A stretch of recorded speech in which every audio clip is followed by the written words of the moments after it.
6 years ago now. In the city, we sat down with Sam Altman, and he had joked at the time that he was going to, we were talking about OpenAI, he had just gone over, and I was like, how is this thing gonna make money? Are you gonna license the technology? And he said, at some point, we're gonna ask the system itself how to make money. And everybody in the crowd laughed, and he said, I know it sounds like an episode of Silicon Valley, but I'm not kidding. And of course, we can all see now that he was not kidding. I think we are going to feel the same way about brain-computer interfaces. I think that they are coming a lot faster than any of us really understand. And I'm very excited to be talking to Max Hodak, who knows this better than most. Some background about Max. Yes, please give him a round of applause. You're going to be seeing Max a lot more. Max has had a fascinating trajectory. He started programming at age 6, worked his way into Duke's prestigious Nicolelis lab, if I'm not mangling that, as an undergraduate, and co-founded Neuralink with Elon Musk in 2016, serving as its president until 2021. Since founding Science Corp, the name of his company, in 2021, Max has led the company to what may be the most significant breakthrough in vision restoration in decades. Just a couple of weeks ago, Time magazine featured this. It's called a Prima implant. It's a tiny chip, smaller than a grain of rice. It's implanted in the retina, and it enabled 80% of the patients in this trial to regain the ability to read, which is a big deal when you've lost that. And this disease, I didn't realize this until very recently, affects 200 million people worldwide, so a big problem with no effective cure. But I'm interested in Prima, but I'm really interested in so much more that science has up its sleeve. And so, there's just obviously so many implications, exciting and scary here. So I want to kind of explore all of that with you. Thank you again for coming. Thank you for having me. I'm driving from Alameda. Okay, so let's start with Prima. On the cover of Time magazine a couple weeks ago, pretty amazing technology. This is not something that science developed itself. You bought this technology or acquired it last year from a company called Pixium Vision. So tell us what you have done to that technology and why it should be interesting to people. Yeah, so the Prima technology was originally invented at Stanford about a decade ago, and it's had really a long path to get to where it is now. Maybe before that, so when we started the company, so science is about 4.5 years old. There were 5 co-founders, 4 of which were from Neuralink, including me. And when we started the company, we had kind of 2 ideas. The first was this thing called a biohybrid neural interface, which is our other program. But then we thought, like, what is the most valuable thing that we could build that was near term, that could really get to clinic and reach a lot of patients? And the answer that we came up with was, it felt like the time was right, the technology was there, and within the resources that we had available to us that we could succeed at building a retinal prosthesis. And so if you want to restore vision to the retina, there's 3 layers of cells in the retina. There's the photoreceptors at the back of the eye, the 150 million of those connect to 100 million bipolar cells, and that connects to 1.5 million optic nerve cells. And so if you've lost the rods and cones, you can think about either driving the bipolar cells or the optic nerve. And you can do that either electrically or with a technique called optogenetics. And we kind of explored all 4 quadrants of that design space starting in 2021. And internally, we developed a state-of-the-art gene therapy, but we also did this broad survey of like what were the state-of-the-art technologies out there for if you wanted to restore vision through the retina, like what was on the horizon. And we came across Pixium, and I actually met them initially in, I want to say, the January of 23 at the JP Morgan Healthcare Conference, and kind of tracked them for a while. And the clinical trial results were amazing, and we had an opportunity to acquire them, and so we did. Because I think one of the things that makes our science kind of a unique entity is, unlike many medical device or biotech companies, we weren't founded around commercializing a single asset. It's like we had this broad mandate to explore, to kind of use the toolbox of neural engineering to restore, improve, and extend life. And so we ended up owning the Prima IP in the beginning of 2024, and we since then have completed the clinical trial, are on a next generation of the Prima implant. So the Prima clinical trial results were amazing. It's really the first time that really convincing form vision had been restored to blind patients.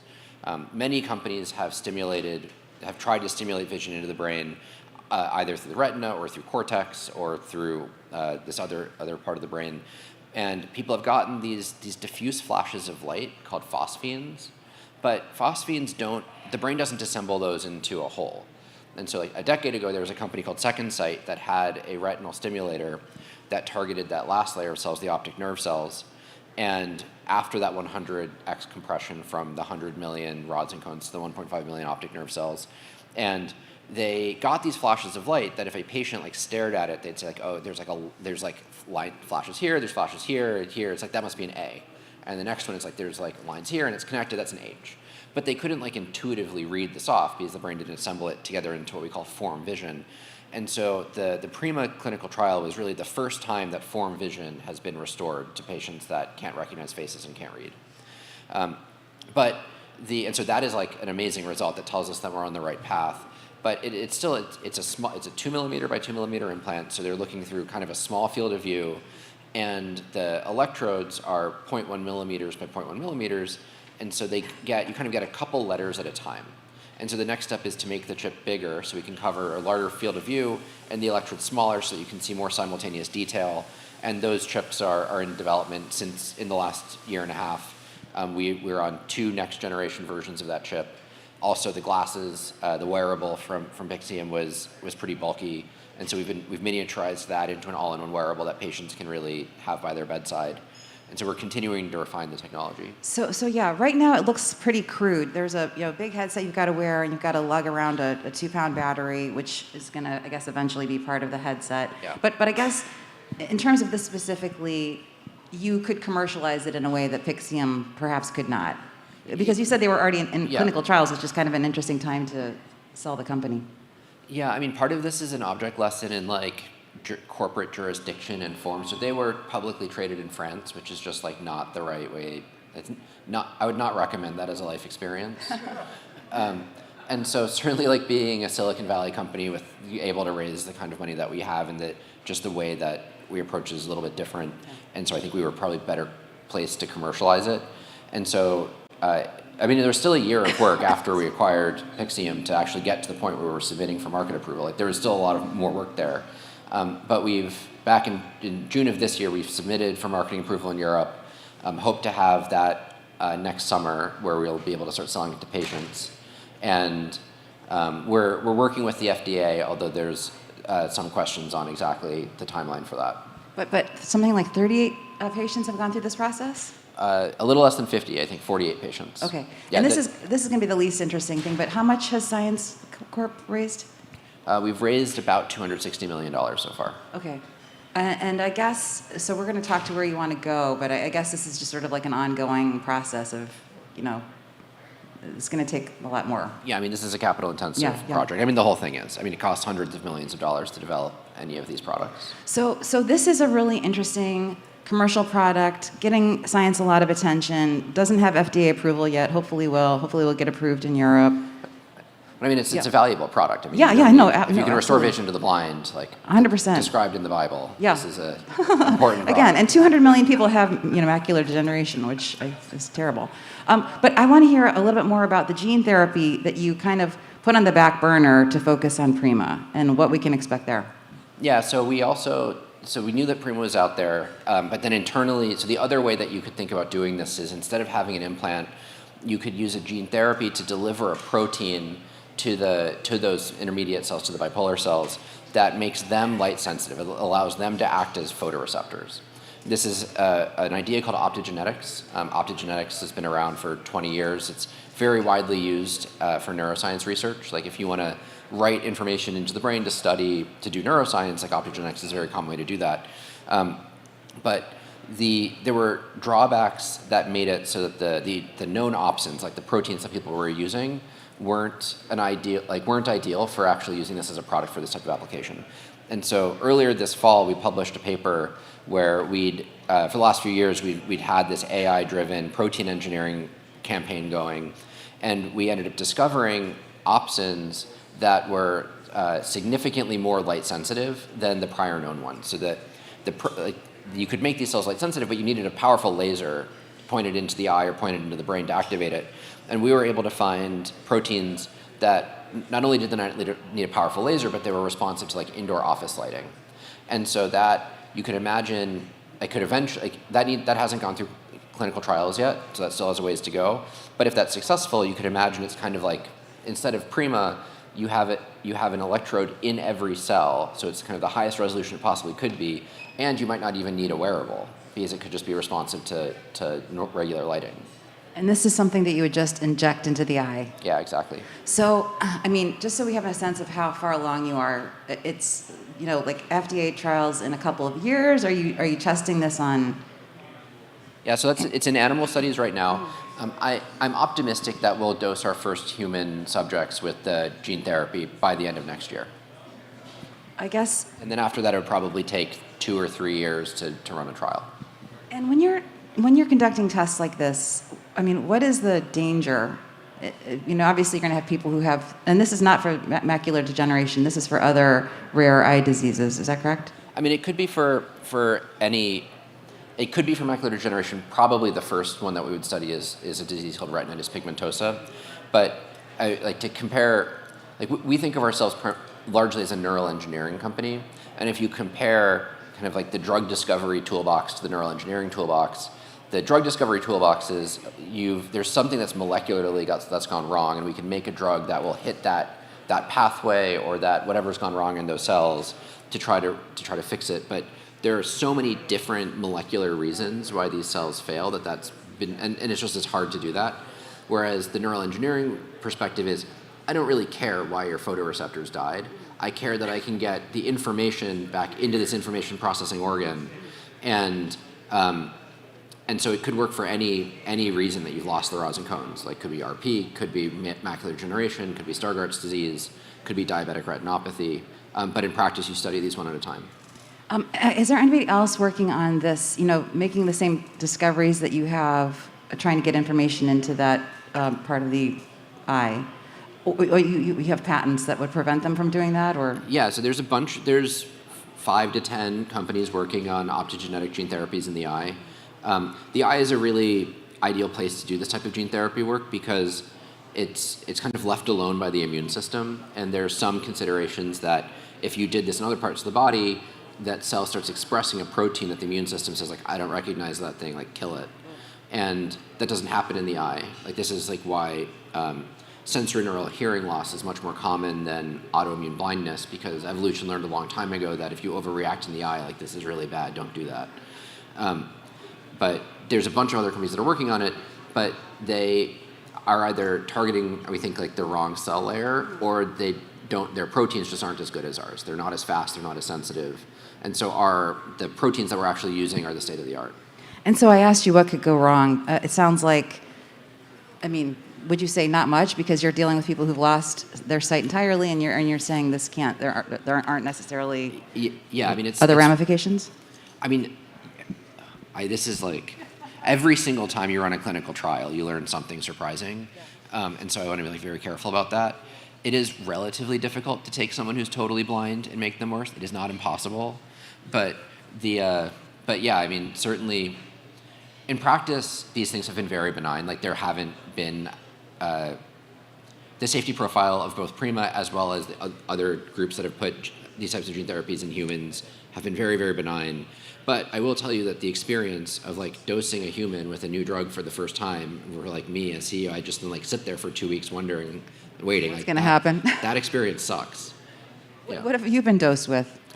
No, just I remember hearing the first Neuralink patient going into I surgery. see. It's I thought a maybe new novel brain surgery, and then you sit there and you're like, huh. Yeah. Yeah. Right. Also, not a great experience. Well, I wanted to ask you about Neuralink. Again, co-founded in 2016, president, essentially running day-to-day operations. You left in 2021 to start Science Corp. What did you learn there that you're doing differently? Well, I think one of the reasons that I ended up there was because my former co-founder and I had a lot of shared worldview. I learned a lot of practical lessons for how to run a technically complex, capital-intensive business like this. And it wasn't really, there's not some pieces of pithy advice that if conveyed, then you can turn the crank. It was more of, we got into lots of situations together where something would happen. I'd, in my mind, have 2 diametrically opposed possible solutions, and I would bring them to him, and I'd be like, is it A or B? And he'd look at me, it's like, it's definitely B, and like the problem would never come back. And after doing that for a few years, I had a pretty good ability to predict like what he would do, and I think that was, it was kind of tuning those filters, and just like pattern matching on these new fact patterns. And there are a lot of lessons, but I've been out of Neuralink now for longer than I was there, and so I'm really, on to new things. And how many people are at Science Corp? Full, like the whole team is I think like 160, 170. Okay. Yeah. And all in Alameda.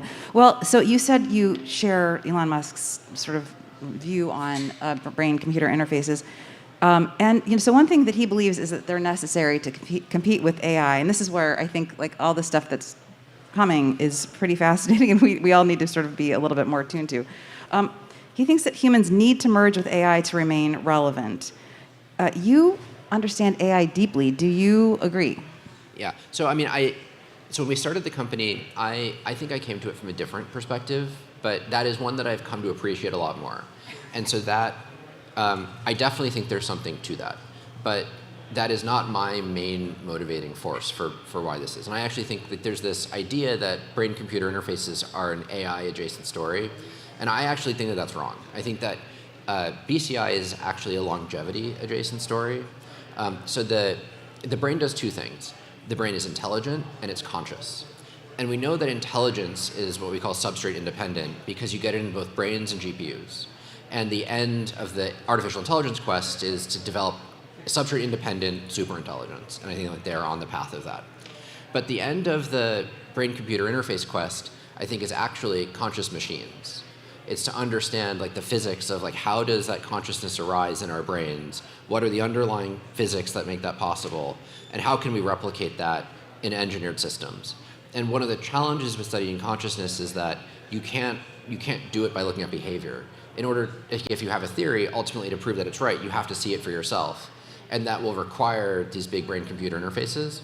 And if you can figure that out, then what I think we'll gain the ability to do is, in a very fundamental sense, redraw the border around a brain, either to connect brains together or to machines, or like to extend these machines. And at the end, there is the merge. Like I think at the end of this is what you have are super intelligent, conscious machines. But I think that like you could cure cancer, you could cure cardiovascular disease, you could cure all metabolic disease, but there's this alternative view, the neural engineering lens here of substrate independence, that just basically says, what if we didn't need to solve those problems in the first place? Because of these augmented brains. Yeah. Well, one thing I wanted to ask, this is a little afield, but your mentor at Duke, Miguel Nicolelis, has been publicly critical of Neuralink, calling it invasive second-rate science fiction and arguing for open access research over profit-driven models. He's now criticizing commercial BCI ventures broadly. Do you see Science Corp charting like a middle path, or how do you feel about that? I appreciate Miguel. I mean, look, I do think that that's unfair. I think like what Neuralink has done is objectively impressive. I think it's like genuinely cool for those patients. Now, it does a little bit of damage. Every time you place something mechanically into the brain, like there's no free space in there. Now you've got there's a lot of redundancy in cortex. Is this clinically noticeable? No. Like if you have a spinal cord injury or you're blind, like this is totally justifiable. But I do think it means you can't scale it up to like millions or billions of channels. And so you need something else, which is like why we think the biohybrid idea is interesting. I also think that like there's a huge amount of knowledge that we're missing about how the brain works to really build the products that I'm talking about longer term. And I think that realistically, most of that will be done in academia. I see ourselves as part of this global community. And so like one of the things that we do is we make these tools that we use internally, but we also sell and make available to researchers. Because I think that there's two different lenses on this. First is if you want to do neuroscience research, today the kind of minimum increment of money is $1 million. And if you want to do something in humans, nobody's gone from a blank page to putting a new brain implant in humans for less than $100 million. And the reality is that a lot of that is actually common. The different BCI labs are distinguished by what I'd call a probe. So whether you're placing these flexible wires into the brain, or whether you're growing cells, or whether you're using ultrasound, these are all different probe ideas. And that takes research, but all of the electronics and software up from that are actually basically the same. And so we think there's an opportunity to bring down the barrier from $100 million to like $5 million, or the recording systems in academic labs from like $300,000 for this like cart to like $2,000 for a handheld. And so we've developed a lot of this internally, and we've been making that available to researchers. And I think that the academic community is definitely a big part of it. And also we publish our research. I think many of our peers publish. There's not a ton of basic neuroscience happening in the BCI companies. I think a legitimate criticism of the BCI companies is that they aren't doing new neuroscience, like the decoding cursor control or robotic arm control from a human. People have been doing that for 30 years. The innovation at Neuralink is making that small enough and low power enough that you can fully implant it and close the skin and have something that isn't an infection risk. Like that genuinely was new. But the neuroscience of what's going on in the brain, that's been understood. Although I hope that we get into some new neuroscience soon and we'll publish a lot of that. I guess, I think the big question that people are sort of worried about is, I guess, creating, different classes of people who have sort of, enhanced cognition versus otherwise. And I wonder how you're thinking about that future. Yeah, it's important to remember that these are very serious brain surgeries. And so the people that are getting these, I think that for the first people in this, it's going to be you had a terrible thing that happened that turns out to be kind of eventually a blessing maybe, but that it's going to be, this is not a thing that I think like healthy 40-year-olds are going to be getting. But on the kind of the meta point there, a thing I think about is like all healthcare, like 20 years ago, phones and computers and TVs were way, way more expensive than they are now, but now we spend way more on them because they're technological growth industries, whereas technology improves, like costs come down, volume, like technology is the source of good deflation in the world, and the fact that the TAM is growing justifies like the venture math of investing in these things. Healthcare is not like this. Healthcare is basically a fixed bucket of money, and the problem is that as new technologies come along that produce better outcomes and longer lives, and there's more money, there's like more stuff to spend money on for better outcomes, you can't spend, like if we spent 10 times as much on healthcare, this would be a catastrophe. Whereas if we spent like 10 times as much on wearables next year, like a lot of people here would be stoked. And that is like a fundamental conflict that I think is going to eventually break the healthcare system as these more technologies actually work in big ways. And that is going to be a broader societal conversation about how it gets paid for. So, so then what I'm hearing is that you don't see this, happening anytime soon, or it's for people who have been, like you said, some terrible thing has happened, some misadventure. But I think you do think that there's going to be a point where it's more accessible, it's readily accessible. At what point do you think, like, people who are not impaired in some way are going to be potentially exploring this? Yeah, so I think so rather than thinking about like when will healthy 40-year-olds be getting it, my worldview here is like many people eventually become patients.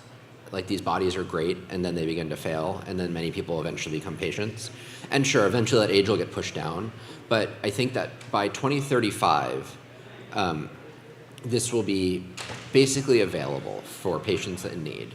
And that will start to really deform the world in interesting ways, and probably more like the late 2040s that it is really ubiquitous. But I think by 2035, it really would not surprise me if like patient number one gets the choice of like, you can die of pancreatic cancer or you can be inserted into the matrix. And then it will accelerate from there. Yeah, the 2040s is not that far away.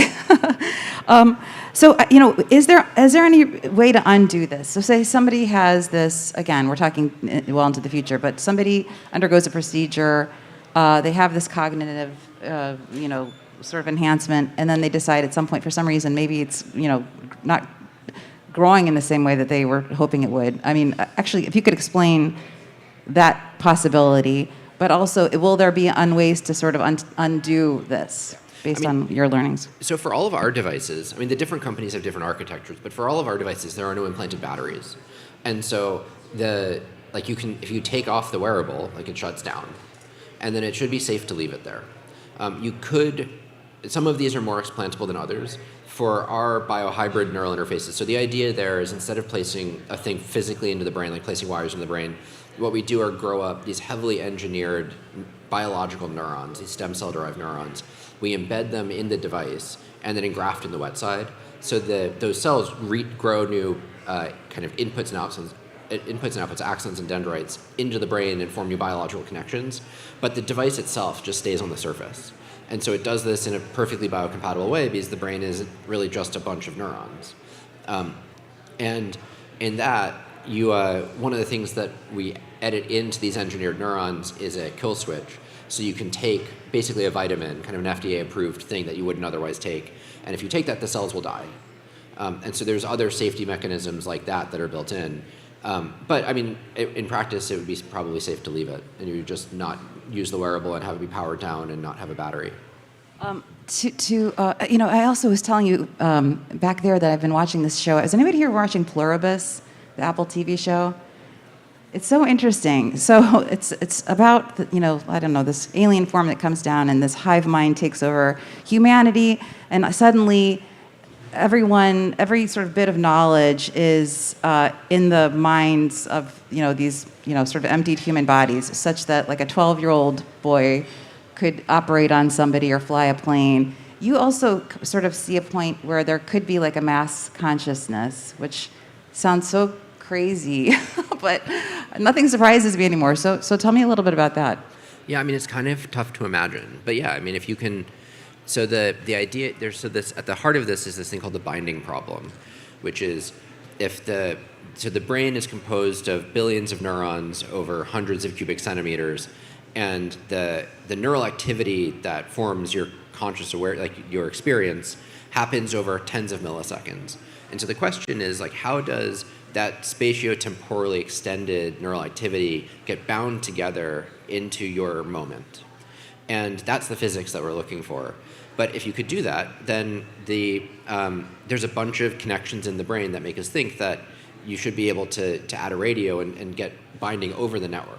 And so if you can get binding over through a device, then yeah, I mean, you can really, in a very fundamental sense, talk about redrawing the border around a brain, possibly to include 4 hemispheres or like a device or a whole group of people. I have a really tough time imagining right now how this will be used. Will there be some giant superorganisms that kind of correspond to the world cultures? Will there be dyads of, it's kind of like the next step up in marriage, or the it's kind of tough to imagine how it will get used, but I'm pretty confident that those devices will get built. And also, I mean, I guess, could they be hacked? Yeah, I mean, people ask this, so that I think for this, I worry a lot more about Twitter, than I do about these things. Which is really if you want to get, the brain is an information processing organ. So if you're talking about getting information into the brain, you can get a lot of information into the brain through the eyes. The practical surface area, and we get tons of cybersecurity questions from regulators, and the FDA really cares about cybersecurity. The one practical thing that you have to deal with there is you have to make it so if you stimulated a lot of it, you couldn't cause a seizure. But this is easy to protect against, and so you can prevent it from being able to cause a seizure. And other than that, when you talk about hacking the brain, I think social media is way more dangerous than the BCIs. I hope so, because I will say in Pluribus, it's a dystopian future. It's not a happy one. They're not glad that they don't have consent over this whole process. You want the BCI industry to be 100 times bigger, I think. Is that right? Yeah. And so what do you think has to happen for that to happen? I mean, obviously FDA, or actually, well, I should ask, the FDA should be regulating enhancement, should not be regulating enhancement? Yeah, well, I mean, we're not really, I think we're a ways off from really thinking about, so the thing that needs to happen is one of these companies needs to be making $100+ million a year in revenue. There's been a ton of capital and a ton of talent, many billions of dollars, but there's no revenue in the space yet. And I think we can acknowledge that. And so until that is not true, there will be a risk of winter. And I think AI is through that transition at this point. That's not being put back in the bottle. But I think it is important, and we are really architected to think about how do we get these near-term products to market and get reimbursed. And the science as a whole, we become profitable as a company at 50 patients per month, which you'd think is not that high a hurdle if there's 200,000 patients out there. And so we are really pointed, I think one of the things that makes this company special is kind of in the same sentence, you can, it's an adult company running clinical trials in 6 countries with submissions before 3 different regulators, hopefully having a thing on market next summer with results in the New England Journal of Medicine of blind patients reading. And at the same time, I think we are like fairly seriously doing some neuroscience research that sounds like like you kind of sound like a lunatic. And but I think that having a real business case for this is essential. I hope that we're not that far off from that, and other companies in the space are too. Even with this most commercial product that's closest to coming out, which again you didn't design but you augmented and is, again helping people actively regain some vision. Are you counting on? I mean, I think I read it was like $100,000 to $200,000 this process, but I'm guessing this will be covered by insurance at some point, is your expectation? Yeah, so in the US, for age-related macular degeneration, essentially all of these patients are over 65, so the only payer that matters is Medicare. And so 10 years ago, there was Second Sight, which they got a product called Argus to market, and it wasn't, like I said, it never got Form Vision, and so they sold about 400 of them under an approval, and then it was eventually withdrawn because it was clear that the quality just wasn't good enough. But they did create a billing code, and they got paid by CMS at $153,000 a patient back in 2016, and so that sets a precedent. And like I would like this to be cheaper, I'd like this to be more abundant, but I mean it's also like it just costs so much money to do these trials and develop these things that I think this is a thing that will develop over time. And so in the U.S. there are strong payment precedents, and similarly in Europe. And so for the time being, for 2026, you're going to be focused on Prima and this biohybrid solution that you're hoping to get to FDA trials potentially in 2027. Are you working on anything else in the back burner? I mean, you obviously have like a very long roadmap, but are you constrained by your resources currently? There's always more ideas. Mm-hmm. It's important to be focused. I think sometimes people look at this and they say like, oh, this seems like 2 or 3 different companies. Like there's a very concrete vision of like these things come together. But no, I mean, these are the focus for right now. And I guess, I asked you earlier if you were a patient of this on your own. Someday, do you imagine, I mean, would you be willing to undergo one of these treatments that you have in mind? Yeah, I mean, hopefully. And I mean, honestly, when we think about the architecture, that like the technical decisions that we're making in, there are some design decisions that we make with you want to get one of these one day, and if the company was run by an evil twin, how would it still be like things like everything runs locally. We don't rely on the cloud. There's it all works with the network off.